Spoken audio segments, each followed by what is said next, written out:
ছেড়ে হাসরের দিন বড়ই কঠিন থাকলে রে দাও শোধ করে হঠাৎ একদিন বলে নাল আমিন সব যাব দুনিয়া ছেড়ে হাসরের দিন বড়ই কঠিন থাকলে রে দাও শোধ করে হঠাৎ একদিন আমার নবী পাক সাল্লাল্লাহু আলাইহি ওয়াসাল্লাম বিদায় হজের ভাষণের পরে সাহাবাদেরকে একদিন বলছেন, তোমাদের যদি কারোর ঋণ থাকে দুনিয়ার বুকে, কারোর কাছে কোনো দেনা পাওনা বাকি থাকে, তোমরা যত পারবে শীঘ্র মিটিয়ে নেবে। এই কথা শোনার পরে তোমরা তোমাদের ঋণ মিটিয়ে দেবে, কারণ হাসরের দিন বড্ড কঠিন, বড় সঙ্গীন দিন। সেই হাসরের দিনে ঋণের বোঝা মাথায় নিয়ে আমরা পার হতে পারবো না। এই কথা শোনার পরে সাহাবারা ভাবলেন ব্যাপারটা কি, হঠাৎ আমার নবী পাক এমন কথা বলছেন কেন? কারণ শুনে কথা নবী মুস্তাফা ভেজে ওষুধ নয়ন সবার, আলী বুবাকার ওসমান উমর বুঝে নিয়েছে হয়েছে সময় পার। আর মনে মনে ভাবছেন যদি নবী দুজাহান ছেড়ে চলে যান, যদি নবী দুজাহান মোদের ছেড়ে চলে যান, আর বাঁচবো বলো কার তরে, বলো কার কাছে বা কার পিছে দাঁড়াবো নামাজের তরে। হঠাৎ একদিন বলে নাল আমিন সব যাব দুনিয়া ছেড়ে হাসরের দিন বড়ই কঠিন থাকলে রে দাও শোধ করে হঠাৎ একদিন। তারপর তখনই বলে মোর নবী আছে মোর উপর কারো কি দাবি। এই কথা যখন সাহাবারা মনে মনে ভাবছেন যে যদি নবী দুজাহান আমাদেরকে ছেড়ে চলে যান, আমরা কার পিছনে নামাজ আদা করব, বা কার কথা শুনে আমরা বেঁচে থাকবো, কার চেহারা দেখে আমাদের মন ভরাবো, দিল ভরাবো, ঠিক তখনই আমার নবী বলতে লাগলেন, তখনই বলে না আমার নবী যদি থাকে মোর উপর কোনো দাবি, মিটিয়ে নাও যে যার পাওনা, মিটিয়ে নাও যে যার পাওনা, হাসরে যেন বাধা দিও না। এই কথা শুনে বিষণ্ণ মনে, এই কথা শুনে সাহাবাগণে আরো কাঁদে উচ্চ স্বরে। আকাশ নামে ছিল মাঝখানে বলে উঠলো আমার নবীকে হঠাৎ একদিন। তখন নবী আমার বললেন যদি আমার উপরে কারো ঋণ থাকে, আমি আমার কাছ থেকে কেউ কিছু যদি তোমরা পাওনা পেয়ে থাকো মিটিয়ে নাও, হাসরের ময়দানে যেন আমাকে ঋণের জন্য জড়িয়ে ফেলো না, বাধা দিও না। তখন হযরত আক্কাস রাদিয়াল্লাহু তাআলা আনহু নামক একজন সাহাবা সব সাহাবাদের মাঝখানে বসেছিলেন, মাঝখান থেকে উঠে বললেন ইয়া রাসূলুল্লাহ ইয়া হাবিবাল্লাহ, আকাশ বলে ও গো আলামিন, আকাশ বলে ও গো আলামিন, আছে আপনার আমার কাছে ঋণ, আজ সেই ঋণ মিটিয়ে দিন, নইলে ছাড়বো না আমি হাসরের দিন। তখন নবী আমার বলছেন কি ঋণ আক্কাস? হযরত ওমর বলছে আক্কাস তুমি কি বলছো, কার সঙ্গে কথা বলছো, একটু কি ভেবে চিন্তা ভাবনা করে দেখেছো? হযরত ওমর বলছে আক্কাস তুমি কি বলছো? ওসমান বলছে আক্কাস কি পাগল হয়ে গেল নাকি, হঠাৎ করে এমন কথা বলছে কারণ নবীর শানে। তখন নবী আমার আক্কাসকে বলছেন, সবাইকে চুপ করিয়ে দিয়ে আক্কাসকে বলছেন, নবী আমার আক্কাসকে বলছেন কি ঋণ? আমার কাছ থেকে তুমি কি পাও আকাশ, বলো আমি তা দিয়ে দিচ্ছি। তখন আকাশ বলছেন, মনে কি পড়ে সওয়ারির উপরে, মনে কি পড়ে সওয়ারির উপরে, চলেছিলেন মরু প্রান্তরে। আমি নিয়ে হাতে লাগাম, আমি সামনে ছিলাম, নিয়ে হাতে লাগাম, আমি সামনে ছিলাম। উঠ চলেছিল খুব ধীরে, হঠাৎ একদিন, ইয়া রাসূলুল্লাহ ইয়া হাবিবাল্লাহ, আপনার কি মনে পড়ছে আপনি একদিন উটের পিঠে বসেছিলেন আর আমি সেই উটের লাগাম ধরে হেঁটে হেঁটে আপনার সামনে থেকে যাচ্ছিলাম, কিন্তু উটটা যাচ্ছিল খুব ধীরে ধীরে। আপনি উটকে মানেননি, উটের পাশ থেকে চাবুকটা মাত্র এরকম নাড়িয়েছিলেন, সেই চাবুকের জটার আঘাতটা আমার পিঠে লেগেছিল ইয়া রাসূলুল্লাহ। আমি সেই চাবুকের আঘাতের ঋণ আপনি যে আমাকে মেরেছিলেন তার প্রতিশোধ আমি নিতে চাই। তখন আকাশ বলছে, আপনার হাতে চাবুক উঠিয়ে মেরেছিলেন উঠের গায়ে, সে চাবুকের বিন্দু আঘাত লেগেছিল আমার গায়ে। সেই মারের বদলা, সে মারের বদলা আমি নেব একলা। ইয়া রাসূলুল্লাহ, এখানে তো অনেকজন সাহাবা উপস্থিত আছে আপনার। আপনি যেদিন আমাকে মেরেছিলেন সেই মরু প্রান্তরে কেউ ছিল না, শুধু আপনি ছিলেন আর আমি ছিলাম। আপনার চাবুকের আঘাত যখন আমার পিঠে লেগেছিল, তাই আজ আমি চাই আমি যে আপনাকে মেরে প্রতিশোধ নেব, আপনার আর আমার সামনে কেউ না থাকে। সে মারের বদলা আমি নেব একলা, সে মারের বদলা আমি নেব একলা, কেউ না থাকে এই আসনে। কেন? সেটা ছিল না কেউ, তাই আমি আজ কেউ, সেটা ছিল না কেউ, তাই আমি আজ কেউ মারব সবার অগোচরে। হঠাৎ একদিন নবী পাক সাল্লাল্লাহু আলাইহি ওয়াসাল্লাম সঙ্গে সঙ্গে সাহাবাদেরকে হুকুম দিলেন, সমস্ত সাহাবারা বাইরে চলে যাও। তারপর কি হচ্ছে লক্ষ্য করুন।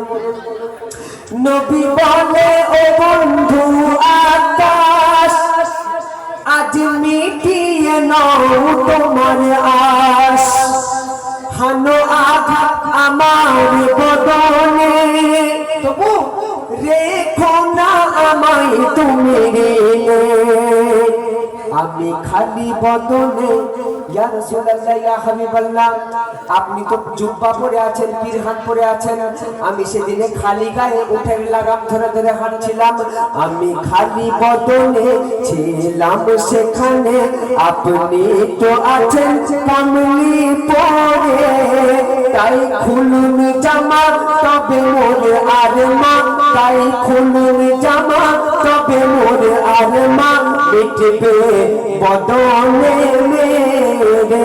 হঠাৎ একদিন বলে নাল আমি, কেউ সব যাব দুনিয়া ছেড়ে। হঠাৎ একদিন বলে নাল আমি, সব যাব দুনিয়া ছেড়ে। হাসরের দিন বড়ই কঠিন, থাকলে তাও শুধু করে। হঠাৎ একদিন এই খবর যখন আকাশ মারবে বলে ঠিক করে নিয়েছেন, এই খবর মক্কায় জানতে আর কেউ বাকি নেই। সারা মক্কায়, সারা মক্কায় খবর হয়ে গিয়েছে যে আকাশ নবীকে চাবুক দিয়ে মারবে। এমন কথা প্রাণের বেটি দুলালী মা ফাতেমাতুজ জাহরা রাদিয়াল্লাহু তাআলা আনহার কানে পৌঁছালো। যখনই মা ফাতেমার কানে পৌঁছালো আকাশ তার আব্বাজান মুহাম্মদ সাল্লাল্লাহু আলাইহি ওয়াসাল্লামকে চাবুক দিয়ে মারবে, বেটি ফাতেমাতুজ জাহরা রাদিয়াল্লাহু তাআলা আনহা আর থাকতে পারলেন না। ছুটে ছুটে ছুটে ছুটে ছুটে ছুটে ছুটে ছুটে এলো ফাতেমা, ছুটে ছুটে এলো ফাতেমা, করে বুকে ভেজানো কান্না। বলে শুনুন ও গো চাচা জান, পিতার বদলে আমায় মেরে নেন। বলে শুনুন ও গো চাচা জান, পিতার বদলে আমায় মেরে নেন।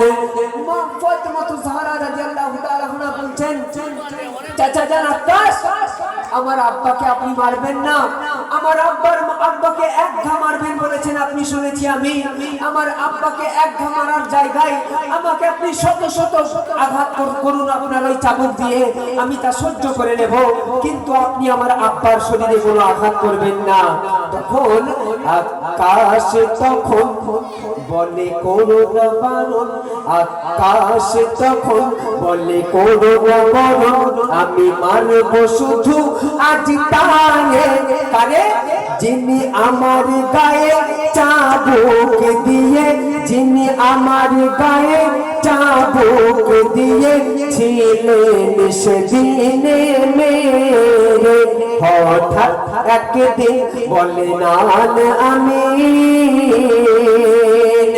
আকাশ যখন ফাতেমার কথা শুনতে চাইল না, তখন নবীর আদেশ মতো বেটি ফাতেমাও সরে গেলেন, পর্দার অন্তরালে চলে গেলেন। গিয়ে বলছেন, গিয়ে চলে গেলেন। তখন কি হচ্ছে? গেল সরে সকল সাহাবা, আকাশের কাছে আসলেন নবী মুস্তাফা। দিলেন যখন জামা খুলে, আকাশ চাবুক দিল ফেলে।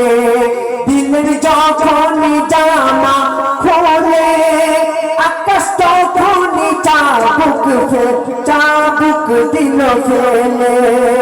চাবুক ছেড়ে রুকুতে পড়ে, চাবুক ছেড়ে রুকুতে পড়ে নিল নবুয়াতি নূর চুমা করে। যখন পিঠের কাছে শিরশির করে উঠেছে, নবী আমার বলছেন, আকাশ কি করছো? কখন মারবে আমাকে? আমি তো মারের অপেক্ষায় আছি, মারবে না? কিন্তু আকাশ কি করছে? চাবুক ছেড়ে রুকুতে পড়ে নিল নবুয়াতি নূর চমা করে। হবেন না খাফা ইয়া রাসূলুল্লাহ, ইয়া হাবিবাল্লাহ, আপনি আমার উপরে রেগে যাবেন না। আমি যে আপনাকে মারবো বলেছিলাম না, মারবো না, আমি একটা বাহানা করেছিলাম মাত্র। কারণ আপনি বলেছেন নেকি করাই মিথ্যা কথা বলা যায়, নেকি করাই মিথ্যা বলা জায়েজ আছে, তাই আমি মিথ্যা নাটক সাজিয়ে আপনার এই মোহরে নবুয়তটাকে জমা করতে চেয়েছি। কারণ আমি আপনার মুখ থেকেই শুনেছি, আপনার মুখে নবুয়ত যে মানুষ চোখে একবার দেখে ফেলবে, সেই মানুষটা কোনোদিন জাহান্নামের আগুনে জ্বলবে না। আর দেখে ফেলা তো দূরের কথা, আমি মিথ্যা বাহানা করে আপনার নবুয়তের নূরটাকে জমা করতে সুযোগ পেয়ে গেছি, সুযোগ পেয়ে গেলাম।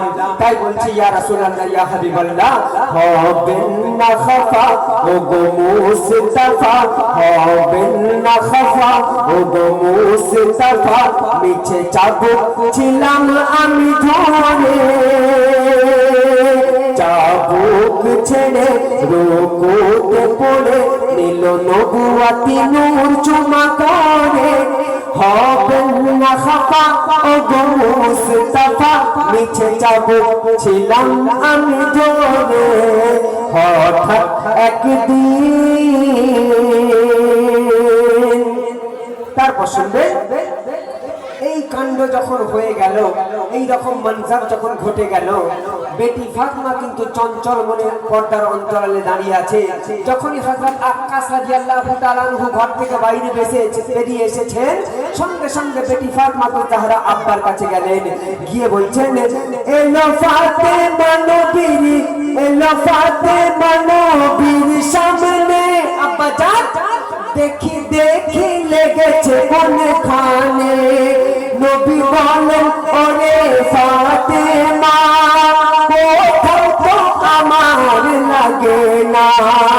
বরং হাই হাই কি ভুল ওরে ফাতেমা বাতুল, হাই হাই কি ভুল ওরে ফাতেমা বাতুল, দেখ গিয়েছিস তুই করে। রহমত খাস পেলো আকাশ রহমত এ খাস পেলো আকাশ মিছে চাবুক নিয়ে খেলা করে হঠাৎ একদিন।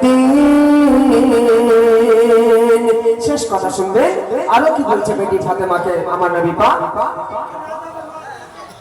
আব্বা তোর মুহাম্মদ রাসূল তবু দেখা হলো না মোহরি ফুল, তার উপর বসা তার উপর পড়ে বসার কদর, নীল আকাশ বেহেশতে গড়ে ঘর।